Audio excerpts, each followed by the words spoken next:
Hello, welcome back to another video. Today is third day of vacation Bible school at Longchai village. Here is the teacher.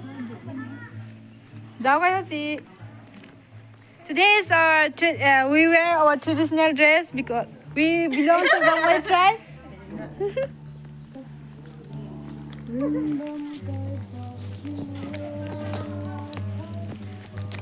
Now let's go to church.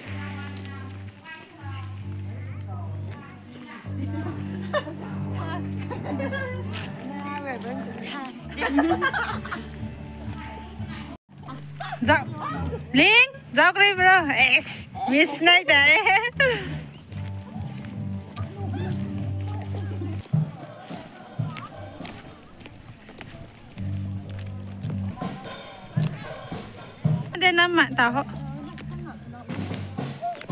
Here is the kids. Kan?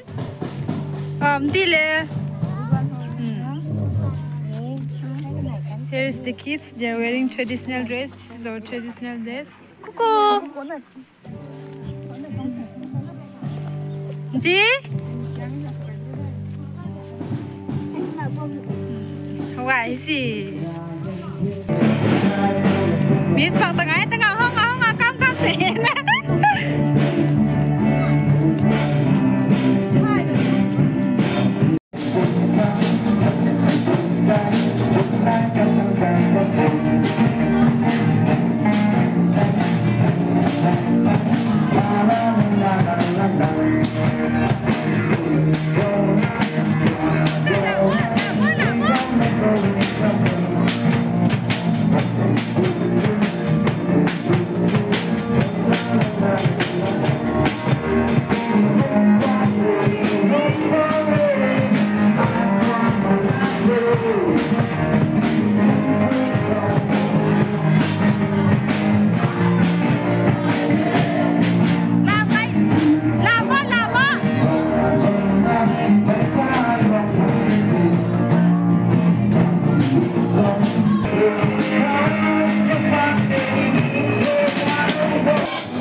Photo session lang súng luôn thế.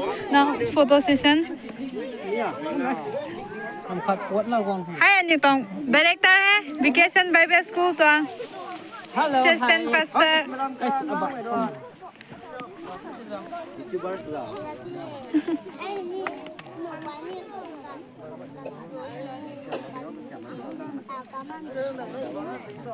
Antara na drummer le, singer le, mana. Drummer. Ini tu zat है. Line से नहीं हुआ, को बात सुनो.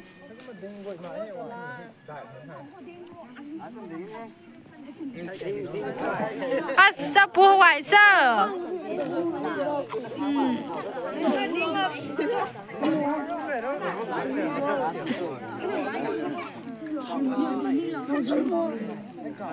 Miss ni hang ding hu si Miss Ling.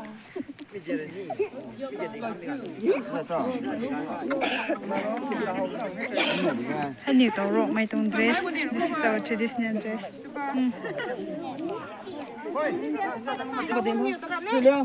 Miss man pading na tayo.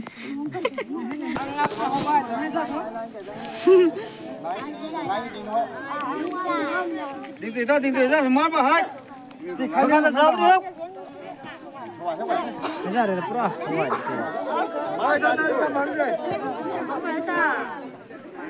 Kiểu mình thôi. Nó phụ này vào mình cho.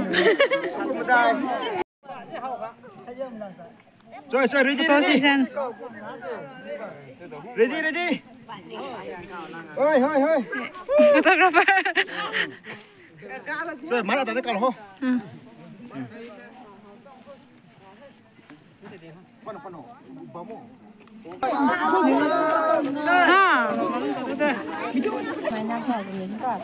Năm tan ha. Số đi không?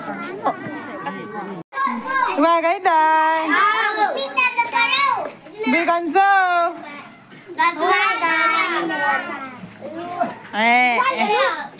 Qua cái đây nhiều không?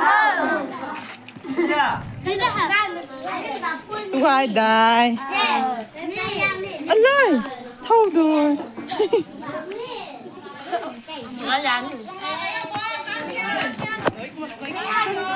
Tụi gai cái tại.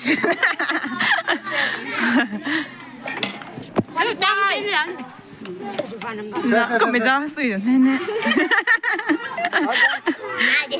Này đi hả? Tôi nhiều tôi. Này cái người quá mình kìa. Tụi rồi không? Thế xin. Nó bị tay thôi. Hay nó tù mới thế gì? Ngân đại bằng thế. Qua cái đại. Qua cũng tôi xin cô. Ê. Tôi qua ai gáy đã. Ngoài hết ta. Tôi ai đã.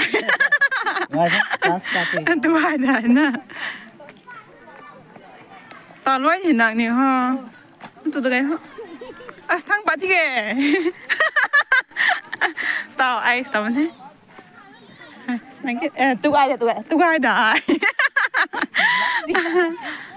Thế xin mời. Xin xin. Ơi, hai đứa dân xin. Bố số. Ore. Hãy subscribe cho kênh Ghiền Mì Gõ để không bỏ lỡ những video hấp dẫn.